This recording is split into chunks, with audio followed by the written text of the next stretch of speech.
Herkese merhabalar. Bugün Gül Mutfağımda harika bir kek tarifim var. Portakallı ıslak kek. Hep beraber bu güzel lezzeti yapalım arkadaşlar. Mis gibi portakal kokusu ve pamuk gibi dokusuyla çok beğeneceğinizden eminim. Hadi hep beraber nasıl yaptık mutfağımıza geçelim ve tarifimize başlayalım. Hemen malzemelerimizi sayıyorum arkadaşlar.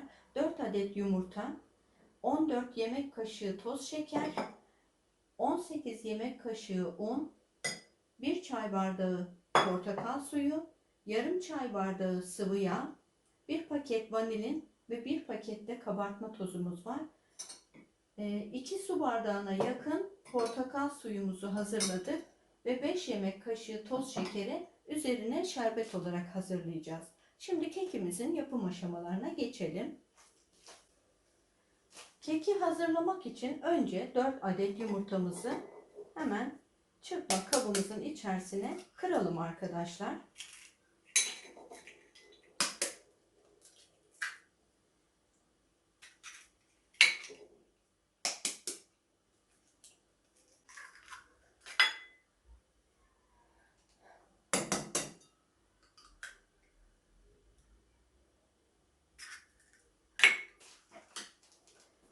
Dört adet yumurtayı çırpma kabımızın içerisine aldık ve şöyle biraz çırpıyoruz.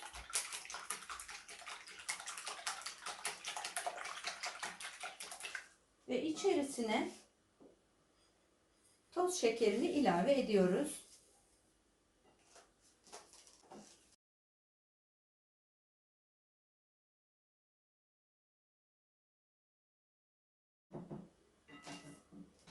Mikser ile devam edelim.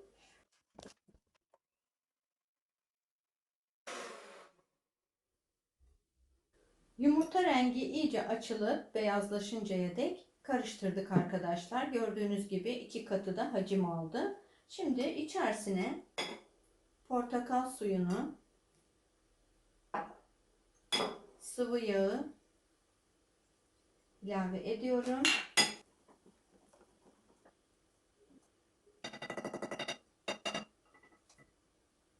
Şimdi unu ilave edeceğim arkadaşlar.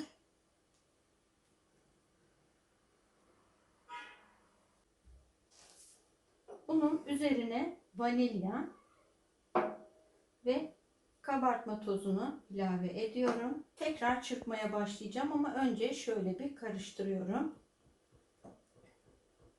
Bunu yaptığınız zaman etrafa un dağılmadan rahatlıkla karıştırabilirsiniz.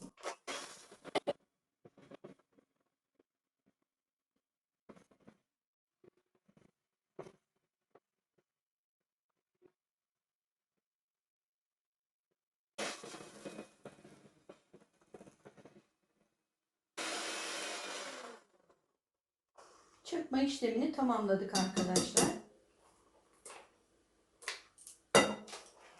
Şimdi içerisine daha önceden hazırladığım portakal kabuğu şekerlemesinden katıyorum. Bu şekilde portakal kabuğunu hazırlayıp pastalarınız için kullanabilirsiniz. Nasıl hazırladığımı yukarıdaki butondan tıklayıp öğrenebilirsiniz arkadaşlar. Şimdi şöyle karıştıralım. Kek hamurumuz akışkan. Gördüğünüz gibi çok güzel bir hamur hazırladık. Şimdi bunu kek kalıbımıza aktarıp fırınımıza götüreceğiz. Kek kalıbımı alıyorum arkadaşlar. Şimdi hemen içerisine yağlayacağım. Sıvı yağ kullanıyorum. Şöyle biraz sıvı yağ damlatıyorum. Ve fırça ile her yerine gelecek şekilde sürüyorum bu sıvı yağı. Sizler dilerseniz katı yağ ile de yağlayabilirsiniz.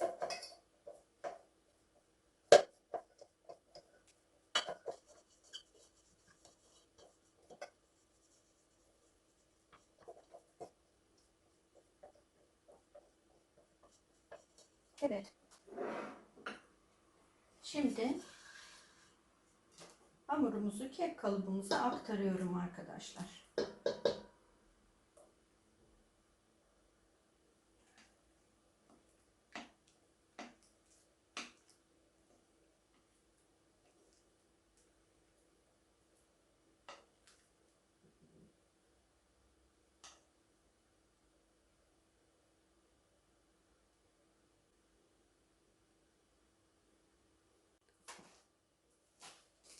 Şimdi fırına gidiyoruz arkadaşlar. 180 derecelik fırında yaklaşık 30-35 dakika kadar pişireceğim. Kekimiz fırında pişerken arkadaşlar biz de hemen şurubunu hazırlamaya geçelim. Bunun için portakal suyu ve şekerimiz var. Şekeri 5 yemek kaşığı tenceremizin içerisine alıyorum. Daha tatlı olmasını isterseniz ekleyebilirsiniz. Şimdi içerisine portakal suyunu da ilave ediyorum.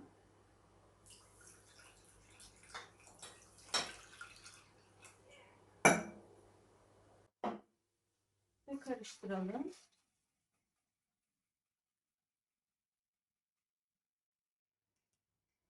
Ocağımıza götürelim. Kaynatalım arkadaşlar.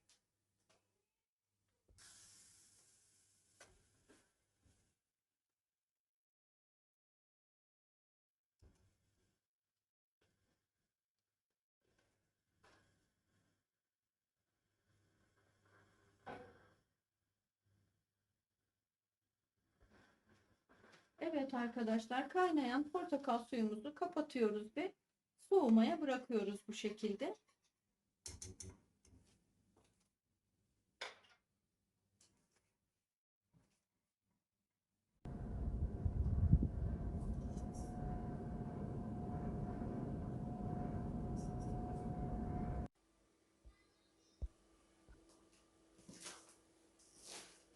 Keki fırından çıkardım arkadaşlar.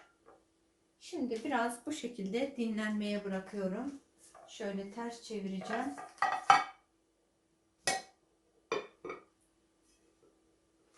Keki bu şekilde ters çevirdim arkadaşlar. Soğumaya bırakıyorum. Oda sıcaklığına geldiğinde kalıbımızdan çıkaracağım. Evet arkadaşlar, kekimiz oda sıcaklığına gelmeye başladı. Şimdi kalıbımızdan çıkarıyorum şöyle. Kalıbımız sifon kek kalıbı olduğu için bu şekilde şöyle buradan ayıralım.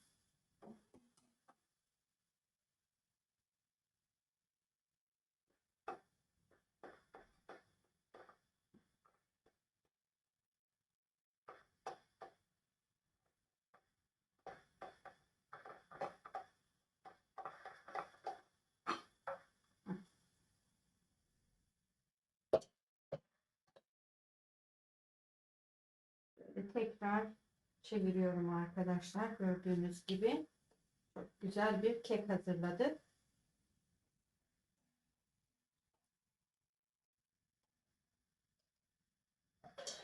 Portakal suyumuz da hazır. O da oda sıcaklığına geldi.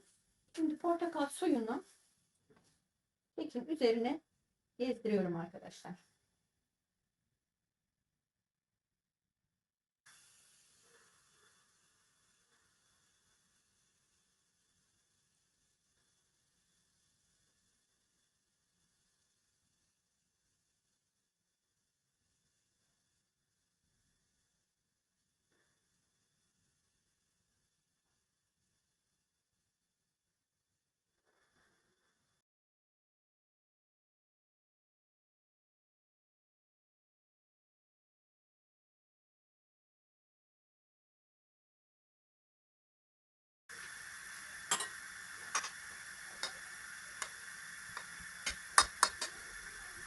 Gördüğünüz gibi kek portakal suyunu içine çekmeye başladı.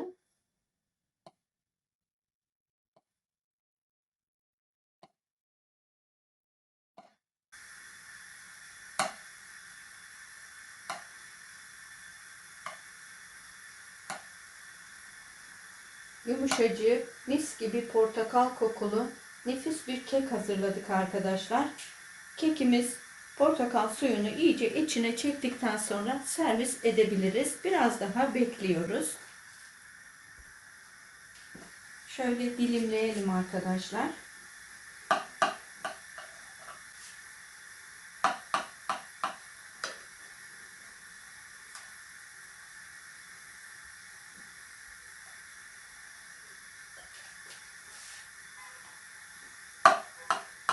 Gördüğünüz gibi yumuşacık ve mis gibi portakal kokulu harika bir kek hazırladık.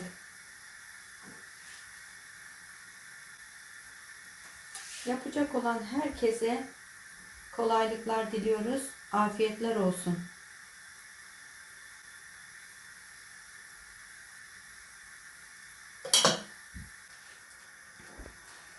Portakallı kekimizi servis için alalım arkadaşlar.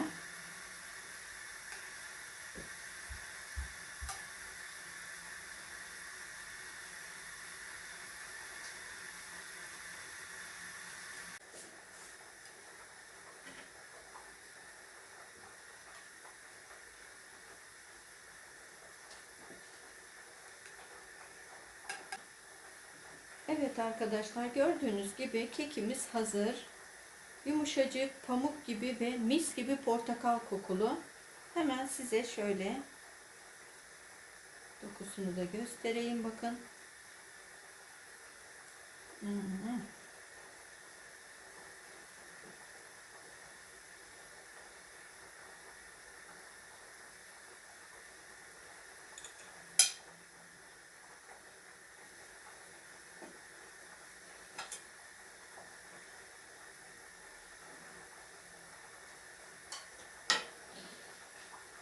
Yapacak olan herkese kolaylıklar diliyorum. Afiyetler olsun. Videomu buraya kadar izlediğiniz için çok teşekkür ederim. Beğeni ve yorumlarınızı da bırakmayı unutmayın. Kanalıma abone değilseniz abone olun lütfen. Bildirim zilini de açın. Gelecek olan yeni videolardan ilk önce sizler haberdar olun. Tekrar görüşebilmek dileğiyle. Hoşça kalın.